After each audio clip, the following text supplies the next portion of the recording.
Crack 3x के online classes में आपका हार्दिक अभिनंदन, स्वागत है।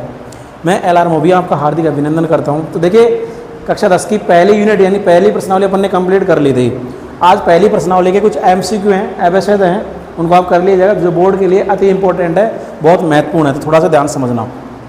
पहला क्वेश्चन, एक परिमेय संख्या व एक अपरिमेय संख्या का गुणनफल क्या होगा।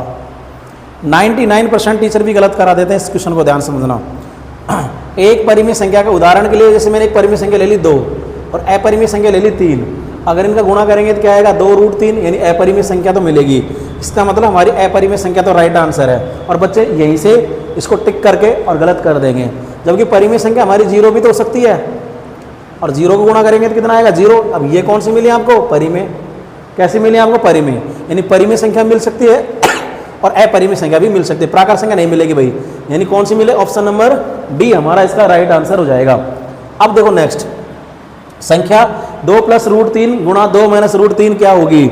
अब कहीं तो इसके अंदर रूट देखेंगे और रूट देख के तुरंत इसको अपरिमेय कर देंगे, तो ये अपरिमेय संख्या नहीं है मेरे भाई। देखिए 2 + √3 गुणा 2 - √3, अगर इनको गुणा करेंगे तो अगर आपने एक फॉर्मूला पढ़ा हो a + a - b, तो फॉर्मूला आता है a² - b²। 2 का स्क्वायर कितना आ गया 4, और √3 का स्क्वायर कितना आ गया 3, तो आंसर कितना आ गया 1। अब 1 क्या आपकी परिमेय संख्या है, बिल्कुल परिमेय संख्या है। जब इसमें परिमेय आंसर नहीं है, क्या दे रखा है, प्राकृत संख्या, बिल्कुल प्राकृत है। पूर्ण संख्या, बिल्कुल पूर्ण भी संख्या है। B एंड C, यानी ऑप्शन नंबर C इसका राइट आंसर है। क्या गया अपना 1, जो कि अपरिमेय संख्या तो बिल्कुल भी नहीं है। अब देखिए नेक्स्ट अगला क्वेश्चन, संख्या के अंत में शून्यों की संख्या। ये बड़ा अच्छा क्वेश्चन है कि इसके ट्रेलिंग 0 कितनी होगी, इसके लास्ट में 0 कितने आएंगे।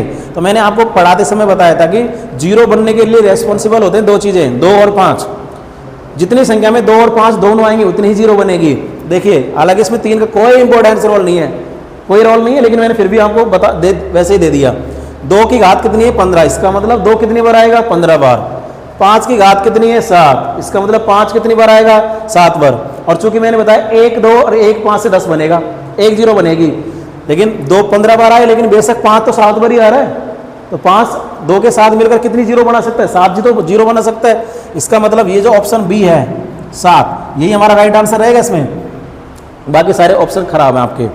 अब देखिए x और y आपको दे रखा है, इनका HCF पूछा गया है। क्या पूछा गया है, HCF। HCF का मतलब जब मैंने बताया था, HCF का मतलब होता है कॉमन गुणनखंड की छोटी घात। तो देखिए यहाँ पर देखिए a की घात कितनी है 3, यहाँ पर a की घात कितनी है 2, तो छोटी घात a की घात 2 आनी चाहिए, इसमें 1 घात 2 नहीं, ये तो हो ही नहीं सकता। इसमें 1 घात 3 है, ये भी नहीं हो सकता। इसमें a की घात देखो 2, अब देखो 2 टक्कर आ गया अपने पास में, ऑप्शन इनमें से कोई होगा। अब मैं दूसरी चेक कर रहा हूँ, b की घात 4 है, यहाँ पर b की घात 1 है, b की घात 4 नहीं आनी चाहिए, 1 आनी चाहिए, यहाँ पर b की घात 4, ये नहीं हो सकता। इसका मतलब राइट आंसर हमारा ऑप्शन नंबर डी रहेगा। इसको अपन ऑप्शन एलिमिनेशन बोलते हैं। यदि x और y अभाज्य संख्या है तो x और y का HCF क्या होगा। इस क्वेश्चन जब मैंने आपको HCF और LCM पढ़ाया था तब खूब बताया था, लिखाया था बकायदा। यदि 2 अभाज्य संख्याओं के HCF हो, चाहे 2 सह अभाज्य संख्याओं के HCF, हमेशा कितना आता है 1, क्योंकि उनके कुछ फैक्टर नहीं होते हैं, तो उनको HCF कितना आएगा अपना 1, यानी option number D right answer है। अगला, 2 संख्याओं का HCF और LCM समान हो तो संख्याएं होंगी, कैसी होंगी संख्या, समान, ऑप्शन नंबर ए। मैंने आपको जब बताया था कि यदि 2 संख्याएं समान होगी तभी उनके, ये तो बाकी मैंने बकवास डाल रखे हैं, है ना, गलत ऑप्शन है सारे सारे। यदि 2 संख्याओं के HCF और LCM बराबर होंगे तो संख्याएं कैसी होंगी, समान। तो अगला देखो क्वेश्चन, नेक्स्ट क्वेश्चन देखिए आप,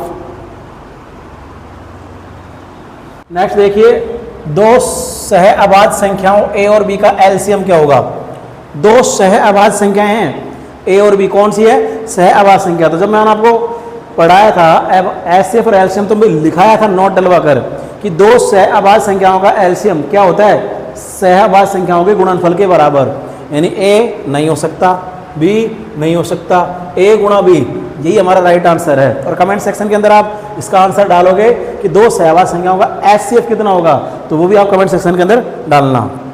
देखिए अगला, संख्या 120 के अभाज्य गुणनखंड में अभाज्य संख्याओं की घातों का जोड़ कितना है, बोर्ड में पूछा गया क्वेश्चन है। 120 के अभाज्य गुणनखंड करेंगे तो आप कर लेना, देखो कितना आएगा 120 के, तो 4 × 12 यानी 40 गुणा 3, और 40 के मैं कर लूँगा 8 × 5 = 40, यानी 8 गुणा 5 गुणा 3।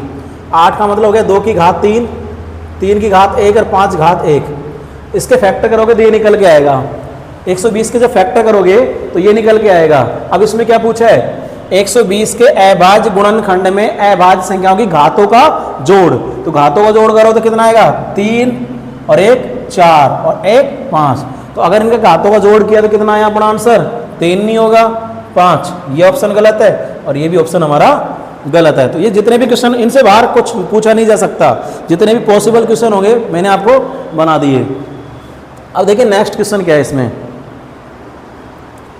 यदि HCF ऑफ A इन 10 बराबर 5, HCF ऑफ A एंड 10 कितना दे रहेगा 70, तो A का मान क्या होगा। बहुत इंपॉर्टेंट क्वेश्चन है बोर्ड के लिए।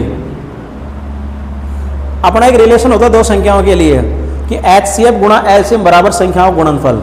संख्या कौन कौन सी हमारे पास में, A और 10, यानी A और 10 का जो गुणा है वो किसके बराबर होगा, HCF और LCM के गुणा के। यानी HCF का मान कितना है 5, यानी कितना 5 गुणा LCM का मान कितना है, LCM का मान है 70, कितना है 70। तो यहाँ से अपन A की वैल्यू निकाल लेंगे तो A का मान कितना आएगा, 5 गुणा 70 बटे में कितना आएगा 10, 0 से 0 कट जाए, कितना आएगा 35। तो हमारा ये ऑप्शन गलत है, ये ऑप्शन गलत है। तो ऑप्शन नंबर हमारा C राइट आंसर है। राइट आंसर कौन सा रहेगा हमारा, ऑप्शन नंबर C 35। तो बहुत अच्छा क्वेश्चन है, एग्जाम में पूछा भी जाता है ये। आगे देखिए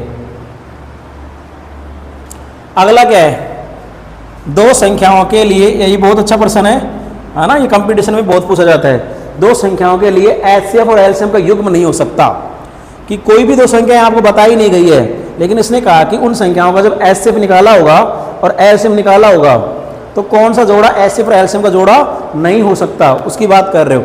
तो जब मैंने आपको बताया था HCF और LCM पढ़ाया था, तब मैंने आपको एक चीज़ बताई थी कि HCF का हमेशा LCM में पूरा पूरा भाग जाएगा, HCF का हमेशा LCM में पूरा पूरा क्या चला जाएगा, भाग। अब इसमें जो वैल्यू लिख रखी है उसमें पहली वैल्यू तो HCF की है और दूसरी वैल्यू किसकी है, LCM की। तो देखिए यहाँ से क्या 15 का 60 भाग जा रहा पूरा पूरा, इसका मतलब ये तो हमारा सही है, ये तो हो जाएगा आराम से। 12 का भाग 120 में जा रहा है, बिल्कुल जा रहा है, तो ये HCF और LCM ये भी हो सकते हैं। क्या 8 का भाग 40 में जा रहा है पूरा पूरा, बिल्कुल जा रहा है, 8 पंजे 40, यानी ये HCF और ये भी LCM हो सकता है। लेकिन क्या 9 का भाग 60 में पूरा पूरा भाग जा रहा है, नहीं जा रहा, यानी केवल यही जोड़ा है जो HCF और LCM का नहीं हो सकता किसी भी संख्या के लिए। अब देखिए आगे, ये बड़ा जबरदस्त क्वेश्चन है, थोड़ा सा ध्यान समझना इस क्वेश्चन को। संख्या 1 गुणा 3 गुणा 5 गुणा 7 गुणा 9 गुणा 11 गुणा 13 गुणा 15, इसके अगर गुणनफल किया जाए तो अंत में शून्यों की संख्या क्या होगी। बकवास क्वेश्चन है सबसे, लेकिन बहुत अच्छा प्रश्न है कंसेप्चुअल के लिए। अगर आपने गुणा करने की सोच ली तो इसका मतलब आपका मामला ढेर हो गया। आपको समझना चाहिए कि 0 कब मिलती है, 2 और 5 से। 0 कब मिलती है, जब 2 और 5 से। और आपको इसके अंदर जितनी भी संख्या दिख रही होंगी सारी ऑड नंबर दिख रही होंगी, विषम संख्या, 1 3 5 7 9 11 13 15, और किसी भी विषम संख्या में 2 नहीं आता, किसी भी विषम संख्या में 2 नहीं आता। इसका मतलब इसके अंदर एक बार भी 2 का यूज नहीं हुआ, एक बार भी 2 का यूज नहीं हुआ, ना तो 2 का यूज हुआ, ना ही 2 का कोई मल्टीपल का यूज हुआ, यानी ना 2 आया, ना 4 आया, ना 6 आया। इसका मतलब ये है कि 1 5 तो यहाँ पर दिख रहा है, 1 5 इसमें भी मिल जाएगा अपन को, लेकिन फिर 2 तो नहीं है ना एक बार भी। अगर 2 एक बार भी नहीं है, इसका मतलब इसमें एक भी 0 नहीं आएगी। इनको गुणा करने के बाद में लास्ट में ट्रेलिंग 0 नहीं आएगी, एक भी 0 नहीं आएगी। तो मैंने क्या पूछा कि इसके अंत में शून्यों की संख्या कितनी होगी, यानी कितनी संख्या में 0 होंगे, तो कितनी संख्या में 0 होंगे, 0, यानी एक भी 0 इसके ट्रेलिंग्स में नहीं आने वाली। आगे क्वेश्चन क्या है, संख्या 0.23 बार होगी, यानी यह संख्या कौन सी होगी। आपको ऑप्शन दे रखे हैं, प्राकृत संख्या, पूर्ण संख्या, परिमेय संख्या और अपरिमेय संख्या। तो अगर आपने कक्षा 9 में पढ़ा हो ये चीज, तो ये जो दशमलव प्रसार है संख्या का, किसी भी दशमलव संख्या का प्रसार है, तो आपको ये दशमलव प्रसार दिख रहा होगा, वो अशांत आवर्ती दशमलव प्रसार है। और परिमेय संख्याओं के दशमलव प्रसार 2 तरीके के होते हैं, या तो परिमेय संख्याओं का दशमलव प्रसार शांत प्रकार का होता है, और या परिमेय संख्याओं का दशमलव प्रसार अशांत आवर्ती प्रकार का होता है। तो ये कौन सा प्रसार है, अशांत आवर्ती। अगर ये अशांत आवर्ती दशमलव प्रसार है तो यानी कौन सी संख्या होगी, ये हमारी परिमेय संख्या होगी, यानी पूर्ण संख्या नहीं, प्राकृत संख्या नहीं, अपरिमेय संख्या का दशमलव प्रसार अशांत अनावर्ती होता है, ये भी नहीं। तो ऑप्शन नंबर हमारा कौन सा रहेगा, सी हमारा राइट आंसर होगा। ठीक है, अब देखिए नेक्स्ट क्वेश्चन। आप देखिए संख्या √3 माइनस 2 का होल स्क्वायर होगी। ये संख्या कौन सी होगी? परिमेय होगी, अपरिमेय होगी, जो भी ऑप्शन है उसके अकॉर्डिंग अपन को बताना है। तो देखिए आपने एक फॉर्मूला पढ़ा होगा a माइनस बी का होल स्क्वायर का। a माइनस बी का होल स्क्वायर क्या होता है? अपना a स्क्वायर यानी √3 का स्क्वायर प्लस b स्क्वायर यानी 2 का स्क्वायर माइनस 2ab यानी 2a मतलब कितना √3 और गुणा b कितना 2, 2ab हो गया। अब देखें इसको अगर आप कैलकुलेट करेंगे तो √3 का स्क्वायर कितना आएगा मेरे भाई 3 और 2 का स्क्वायर कितना आएगा 4 और माइनस 2 दूनी 4 और रूट कितना आ गया 3, तो 3 और जाए तो कितना हो जाएगा अपना 7, कितना आ गया 7 यानी वैल्यू कितनी आई 7 माइनस 4 √3 यानी कैलकुलेशन करने के बाद में वैल्यू कितनी निकल के आई अपनी 7 माइनस 4 √3 और 7 माइनस 4 √3 कैसी अपनी अपरिमेय संख्या है यानी प्राकृत संख्या नहीं है, ये पूर्ण संख्या भी नहीं है हमारी, अपरिमेय संख्या राइट आंसर है। ठीक है ना, कौन संख्या हमारी अपरिमेय संख्या। अब देखिए नेक्स्ट क्वेश्चन, निम्न में से परिमेय संख्या होगी। बड़ा अच्छा क्वेश्चन है, जबरदस्त क्वेश्चन है, ध्यान से समझना। निम्न में से परिमेय संख्या कौन सी होगी? तो देखिए √3 माइनस 1 परिमेय संख्या नहीं है, परिमेय संख्या आपकी पाई ध्यान रखना, मैंने चिल्ला के बोला था पाई एक अपरिमेय संख्या है क्योंकि इसका दशमलव प्रसार अशांत अनावर्ती है। तो ये भी हमारी कौन सी है अपरिमेय, जबकि बतानी कौन सी परिमेय। ये देखिए आपको ये क्या लिख रखा है 0.3756201 और आगे मैंने क्या लगा रखा है डॉट डॉट डॉट, यानी किसी संख्या का दशमलव प्रसार लिखा हुआ मैंने। और दशमलव प्रसार भी कैसा लिख रखा है मैंने अशांत अनावर्ती। और अशांत अनावर्ती कौन सी संख्याओं का होता है? अपरिमेय संख्या का, यानी ये भी हमारी नहीं हो सकती। आपको ऑप्शन नंबर 22/7 राइट आंसर मारना है। अब ये मत सोचना कि सर पाई का मान ही 22/7 होता तो फिर ये भी अगर अपरिमेय तो ये भी अपरिमेय होगी, नहीं 22/7 अलग है, पाई अलग है। पाई का मान 22/7 सन्निकट मान है। ये हमारा कौन सा फॉर्मेट बन रहा है? P/Q का फॉर्मेट बन रहा है, यानी हमारा इसका राइट आंसर कौन सा आएगा? Option number D. अगला क्वेश्चन, दो अभाज्य संख्याओं का एलसीएम कितना है? ध्यान देना कौन सी क्या बात कर रहा हूँ, दो अभाज्य संख्याओं। अगर दो अभाज्य संख्याओं का एलसीएम कितना है? 77 है। इनमें से एक संख्या कितनी है? 7, तो दूसरी संख्या होगी। तो मैंने आपको बताया था कि अभाज्य संख्याओं का एलसीएम किसके बराबर होता है? अभाज्य संख्याओं के गुणनफल के बराबर। यानी अगर पहली अभाज्य संख्या गुणा दूसरी अभाज्य संख्या बराबर क्या हो जाएगा? इनका एलसीएम। एलसीएम कितना दे रखा है अपन को? 77। एलसीएम कितना दे रखा है? 77। एक अभाज्य कौन सी संख्या इसमें? 7 है। एक अभाज्य संख्या कौन सी है? 7। तो अगर 7 से इसको काट दें तो कितने पर कट जाएगा? 11। अगर एक अभाज्य संख्या 7 है तो दूसरी कौन सी हो जाएगी? 11। तो क्वेश्चन का राइट आंसर कौन सा हो जाएगा? 11। यानी ये बाकी के जो ऑप्शन है फर्जी हैं सारे, ठीक है ना, ये हमारे आंसर के अंदर इंक्लूड नहीं होंगे। ठीक है, अगला देखो क्वेश्चन, संख्या के दशमलव प्रसार में दशमलव के बाद कितने अंक होंगे? या दशमलव के बाद में कितने अंक के बाद में दशमलव प्रसार का अंत होगा? ये क्वेश्चन ये पूछना चाह रहा है कि जैसे मान लो कोई संख्या का दशमलव प्रसार ऐसे आ गया 43.0784 कुछ भी इस तरीके से आ गया, तो यहाँ पर दशमलव के बाद में कितने अंक आ रहे हैं? 1 2 3 4 5। कितने अंक आ रहे हैं? 5 अंक आ रहे हैं। वैसे ही क्वेश्चन में पूछा गया है कि इसके दशमलव प्रसार में दशमलव के बाद कितने अंक आएंगे? दशमलव के बाद में कितने अंक आएंगे? तो देखिए मेरे भाई, अगर मैंने इसको लिख रखा है तो कुछ फैक्टर फॉर्मेट में लिख रखा है, तो मैं थोड़ा समझाने की कोशिश करता हूँ। तो मैं पीछे ऊपर से मिटा देता हूँ क्वेश्चनों को। देखिए मेरे पास 143 और बटे कितना है? 2 की घात कितनी है? 3 और गुणा 5 की घात कितनी है? 4। तो यहाँ पर देखिए अगर 2 की घात 3 है, 5 की घात 4 है, तो अपन ऊपर नीचे किससे गुणा कर सकते हैं? 2 से। ऊपर नीचे किससे गुणा कर सकते हैं? 2 से। पावर समान बना लेनी है अपन को, है ना। अब ऊपर कितना आएगा? 143 × 2 अपॉन 2 की घात 1 एरी, 2 की घात 3 एरी, 2 की घात कितनी हो जाएगी मेरे भाई? 4 और 5 की घात कितनी है? 4। अगर आपने एक नियम पढ़ा हो, घातें समान है तो आधार भी गुणा हो जाएंगे, यानी ये दोनों गुणा हो जाएंगे। मुझे ऊपर से कोई मतलब नहीं कैलकुलेशन कितनी आएगी, लेकिन मुझे पता है कि कितना आएगा? 10 की घात 4, 10 की घात 4। इसका मतलब ये है कि अगर नीचे कितनी का घात बन रही है? 10 की घात 4 बन रही है, तो दशमलव के बाद में कितने अंक आएंगे? 4 ही अंक आएंगे। इसका उदाहरण समझ लो, जैसे मान लो 12 है और नीचे कितना है? 10, इसको अपन लिखेंगे 1.2। जैसे मान लो 121 है, नीचे कितना आ रहा है? 100, तो इसको अपन क्या लिखेंगे? 1.21। इसका मतलब ये है कि जितने अंक हैं, जितने जीरो नीचे बन रही है उतने ही अंक बाद दशमलव का एंड हो जाएगा। तो यहाँ पर कितनी 10 की घात कितनी नजर आ रही है आपको? 4। अगर 10 की घात 4 नजर आ रही है, इसका मतलब दशमलव के बाद में 4 अंक के बाद में एंड हो जाएगा इसका। तो इसका राइट आंसर कौन सा होगा? Option number B right answer होगा। ठीक है, अब देखिए नेक्स्ट क्वेश्चन, ये अच्छा क्वेश्चन था। अब देखिए एक और क्वेश्चन देखिए आप, थोड़ा सा बहुत शानदार प्रश्न है। अगला बहुत ही शानदार प्रश्न है।